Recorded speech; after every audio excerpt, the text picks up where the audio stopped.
Excellent. Thanks very much, Matthew. You're Just welcome. a quick timestamp note. We have about 10 minutes remaining. We do have a couple of questions that were asked. We'll flow through those. So if you guys have some additional questions that you'd like to throw our way, please feel free to post them in the Q&A or in the chat, and we'll get through them. So I think because you covered a whole slew of information there, Matthew, I'll give you an easy, digestible one for you.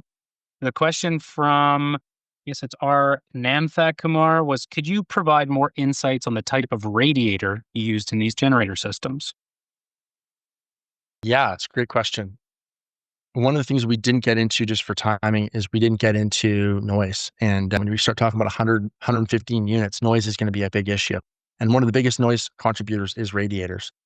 And so these types of applications, we'd be looking at multi-core horizontal radiators where they would probably consist of somewhere between 12 to 16 fans and cores per.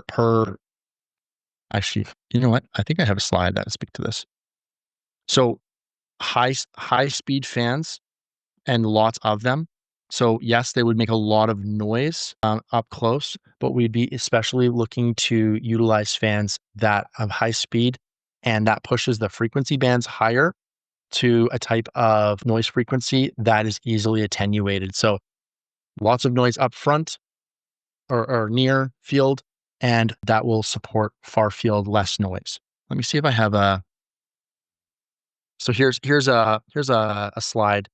So what you're seeing here is a 3x3 fan system. These 6 here are designed for the HT loop. So this would be for your jacket water. And then these 3 would be for the low temperature, which would be for the turbocharger cooling after of the air that's cooled after the turbocharger. Excellent. Thanks for that, Matthew. You're very welcome. In the name of sustainability and alternate fuel types, I wonder if you might spend just a moment talking about how hydrogen fuel could be integrated with this system. You know what? I was expecting that question. So let me actually just bring up some slides on this particular topic, because this is a really fascinating topic. And again, I want to thank Rolls-Royce for some of the slides that I've been able to present. So we are able to currently blend in 20% hydrogen into a natural gas mix and able to achieve combustion in a knock-free environment. Knock being K-N-O-C-K. So knock being the premature detonation of fuel. That's what we need to consider when we're adding hydrogen, because hydrogen combusts very quickly. So what I wanted to show here is, this is probably a better slide, is that we're able to leverage fuel flexible. So whether that's a biogas that actually has low energy per cubic meter, or hydrogen, which has a very high energy per cubic meter. And we're able to leverage some of this more sustainable fuels that are available that can run on gaseous engines. But currently up to 20% on hydrogen. And as we develop the technology, we can get out to 100% hydrogen. And then as that hydrogen is produced in a sustainable way, that ultimately reduces our overall, what I mentioned earlier, grid intensity. Great answer. Thank you very much. Welcome. Another question on lead time. Given that we're kind of in a race for the first mover's advantage and its effect on the supply chain, from a signed PO or an agreement, and this question is from Kyle, to a ready to ship for 115 units, ballpark only, he qualified. Can you just talk about the time to deployment from receipt of order to ready to ship, and then to the actual energization of the facility? Yeah, great question. Wow, that's like a perfect teed up question, Kyle. Let me pull up a slide that speaks to that. Apologies. So what you're seeing here on this slide here, so this was for a 250 megawatt solution. So full deployment was 26 months. That's the 290 megawatts installed for 250 megawatts of 99.9% reliable power, with first power on as early as 13 months.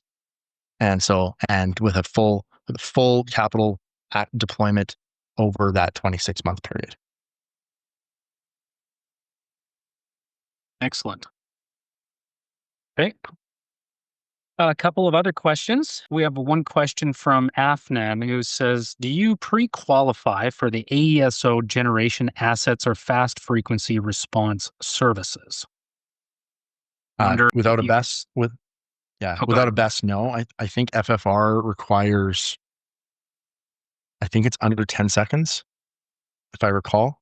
So without a battery, the answer would be no. However, we do here in Alberta, and Gord can speak to this better than I can, we have numerous sites that are actually using backup diesel systems to help clients opt into the operating reserve features through some of the aggregators here in the province. So no, this technology I don't believe can meet fast frequency response requirements, but it can meet operating reserve opportunities through ASO. Thank you very much for that. I had an interesting question from Jacqueline. He said, can you comment on the control system complexity and cyber vulnerability of this configuration versus maybe some of the other deployments? It's a very interesting question in our age of technological connection.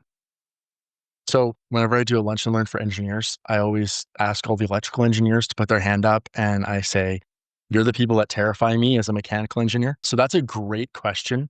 And so let's talk first to the control system. I think everyone here, regardless what technology we're talking about, specifically when we're talking about the load volatility, I think it's simple and it's a pretty reasonable statement to say the control system and the control narrative is going to be complex. And that is something that our electrical engineering team can definitely speak to in a lunch and learn or a dedicated conversation. But yes, it's definitely going to be a complex control narrative. What is prioritized? What is not prioritized? How are we sharing the hours over units so that you're not getting a unit that's had, 30,000 hours and one's had 2 hours of runtime. So there's a lot to that. So I know that's a very generic answer, but I want to speak to cybersecurity. Yeah, that's a big question. A lot of the systems I know that we deploy we're making sure that we have that system behind firewalls, and we're making sure that we're meeting industry leading requirements. And again, that's a conversation where our electrical engineering team and Rolls-Royce control system team can definitely speak to the security compliance that they build into their control systems. Excellent. Well, we are pretty much at the end of time. I know that there are a few more questions that have popped up, and unfortunately, we're not going to be able to get to all of them today. As Matthew had mentioned, we are more than happy to connect with you directly, whether it's a lunch and learn or a virtual meeting, to discuss your projects and answer any questions you may have. So in closing, I'd just like to say thank you, Matthew. Great job today. And thank you to everybody for joining us today. And in closing, grid limitations are driving a major shift in how data centers plan power, as Matthew described. And behind the meter generation is becoming a foundational for reliable, scalable growth. The Rolls-Royce MTU 20V4000 delivers efficient, fast, and sustainable power that can be deployed quickly to meet your goals. We will send out a link for this recording and our contact information shortly. And on behalf of the entire Collicut team, thank you very much for your time and your interest today. Thank you.